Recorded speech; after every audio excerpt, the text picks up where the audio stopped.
আসসালামু আলাইকুম, কেমন আছেন সবাই? আশা করি সবাই ভালো আছেন। সন্ধ্যার আগে আগে আপনাদের সাথে যুক্ত হয়ে গেলাম। আলহামদুলিল্লাহ, আপনারা সবাই জানেন জমিটা ছুটাইছি, জমিটা এখন আমার হাতে। তো আজকে একটা হিসাব করব যে আমার কতগুলা মাটি কাটতে হবে এই জমিটাতে, কতগুলা মাটি কাটলে এই জমিটা মনে করেন যে বাড়ি করা যাবে, একটা হিসাব করব আজকে। তো আমি মাটির হিসাব ভালো বুঝি, তো এই জন্য আর কি আমি আসলাম। এতদিন ভুট্টার গাছ ছিল, ক্ষেত ভালোভাবে দেখা যায়নি। আজকে একটু ভালোভাবে হেঁটে হেঁটে দেখব। আলামিন আমার সাথে বসে, আলামিন আসছে। এই যে এটা, এই যে পিলার আছে না, যে এই যে এটা, এই ধানে আর ওই যে ভুট্টা। তাহলে এই দিক দিয়ে একটা হিসেব করা যায়, এই দিক দিয়ে হাঁটলে একটা হিসেব হবে। ঠিক আছে, চল একটা আগে মাটি মাপি। রে বাবা, লম্বা কি কম? না, হ্যাঁ লম্বা ভালোই আছে। ভালো গেছে না?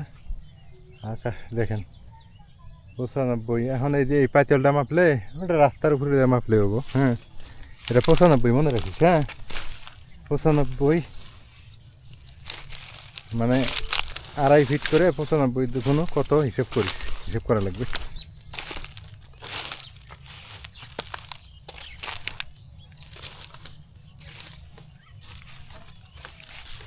অনেক লম্বা। হ্যাঁ,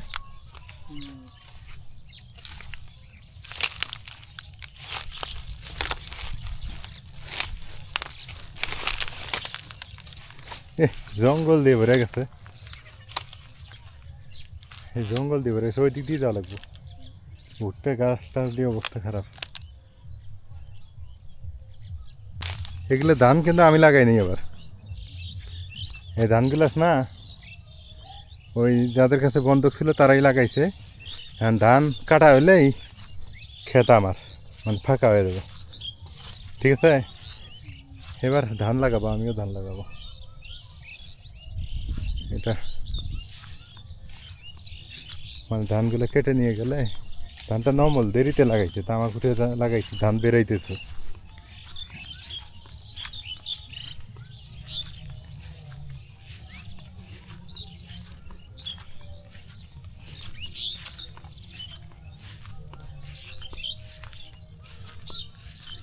অনেক লম্বা।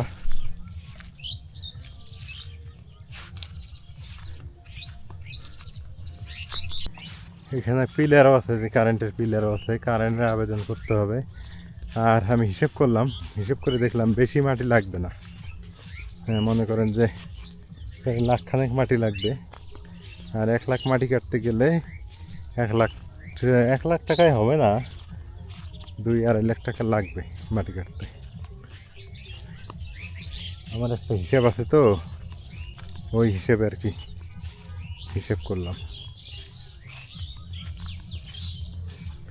তো এই হলো অবস্থা। এখন দেখি বাড়ির ওইদিক যাই, যাকে একটা আনুমানিক হিসেব পাইলাম। আলামিন, আনুমানিক হিসেব একটা পাইলাম, ভালো হইলো।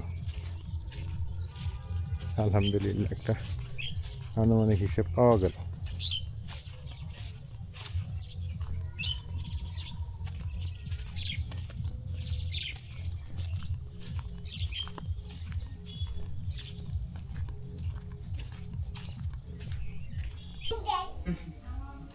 রাত হয়ে গেছে, বাড়িতে আসলাম। নাজমিন, জমি মাপে আসলাম, বুঝছো? মাপতে গেছিলে কখন? মানে আমি আবার ওই মাটির হিসেব তো বুঝি। এটা কি জানো তুমি? জানি। মানে মানে যত মাটির হিসাব আছে, মাটির হিসাব কেমন, হেনে কতগুলা মাটি লাগবো, কতগুলা গর্ত করলে কী হবো, হ্যাঁ এগুলো হিসাব পারি আমি কিন্তু। এবং আল্লাহ রহমতে এই হিসাব আমার উপরে কেউ পারাইয়া নাই ওই ইয়াত্র অঞ্চলে। কারণ কেন, আগে এই কাজগুলো যে করতাম, মানে লেবারি করতাম, সরকারি করতাম, এগুলো কাজ বুঝি। তো যাই হোক, সর্বমোট ওইখানে যদি বাড়ি করতে যাও তুমি 3.5 লাখ 4 লাখ টাকা হলে, আলামিন 3.5-4 লাখ টাকা হলে মাটি কাটা কাজ হয়ে যাবে। 3.5 লাখ, আছে কাম 3.5 লাখ টাকার নিচে তুমি মাটি কাটতে পারবে না। যাবা ওইদিকে 3.5 লাখ টাকার নিচে মাটি হাত দেওয়া যাবে না। মানে এমনি রাস্তা থেকে দেখা যায় জমি অল্প, নিচে নামলে দেখা যায় জমি কারে কয় হায় রে লম্বা। এ মাথা কি পাশে হলো 55 ফিট পাশে, আর লম্বায় হইলো তোমার কত 200 কত 300 ফিটের মতো, 300 ফিটের কাছাকাছি, প্রচুর লম্বা। এখন খালি মাটি কাটতে 3 লাখ টাকা যায়। হ্যাঁ, আর তাহলে আবার ঘর উঠানো থেকে শুরু করে আবার 10 লাখ টাকার নিচে ওই বাড়ি যাওয়া যাবে না। এত টাকা কোথায়? চেষ্টা করা লাগবে, চেষ্টা করবো চেষ্টা করো। হ্যাঁ হ্যাঁ, সাইলা তুলে থাকবো ঘর আগে না তুলে দিলে ঘর যদি না তুলি তাহলে টিনের ছাইলা তোলা লাগবে। কি আমার মেয়ে টাকা লাগিয়েছে ড্যান্সে। দেও ডাল দুল দেওয়া থাকে। রেশন এ বাবা, তুমি তো পড়ে যাবা আব্বু, ও বাবা, তাহলে পুরো উঠে উঠে উঠে এখন ওটাই হিসাব হোক, আস্তে আস্তে হবো না, একবারে তোর বাড়ি করা হবো না। আগে আগে মাটি ভরাট করা লাগবে, এইবার তো আর হবো না। দেখি আস্তে আস্তে টাকা জমাই, মাটি ভরাট করা লাগবো, তারপরে টিনের ছায়লা তুলে এলেও থাকা লাগবে। ছায়লা তো তুলে থাকা যাবো না, ওটা ফাঁকা জায়গা, ঝড় বৃষ্টি বেশি, হ্যাঁ বাতাসে উড়ে নিয়ে যাবে, ঘরে উঠান লাগবে। মিনিমাম 6 লাখ টাকা লাগতে পারে।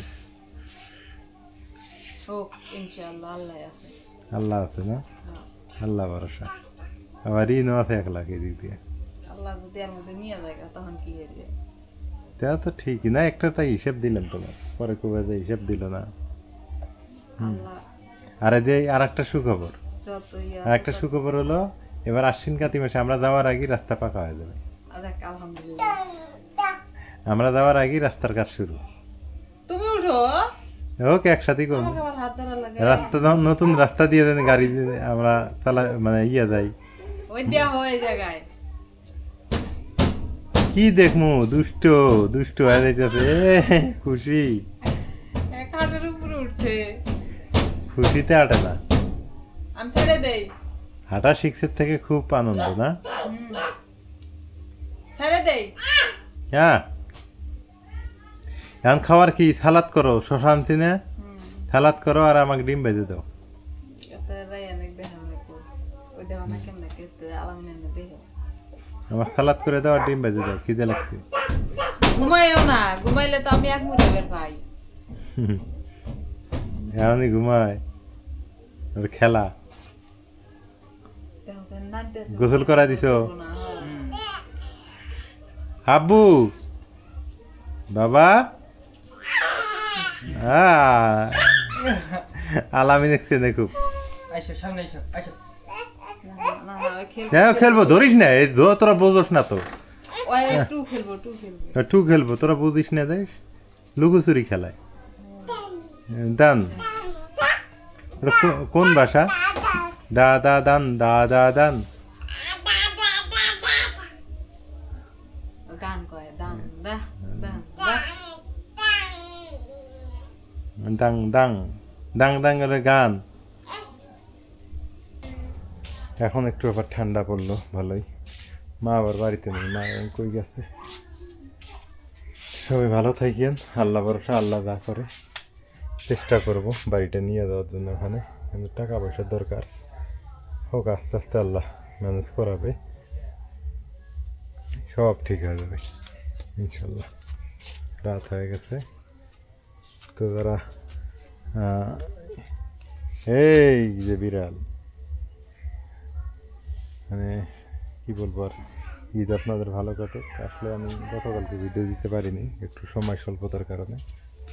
আর যারা সাবস্ক্রাইব করেনি করে দিন। আল্লাহ হাফিজ।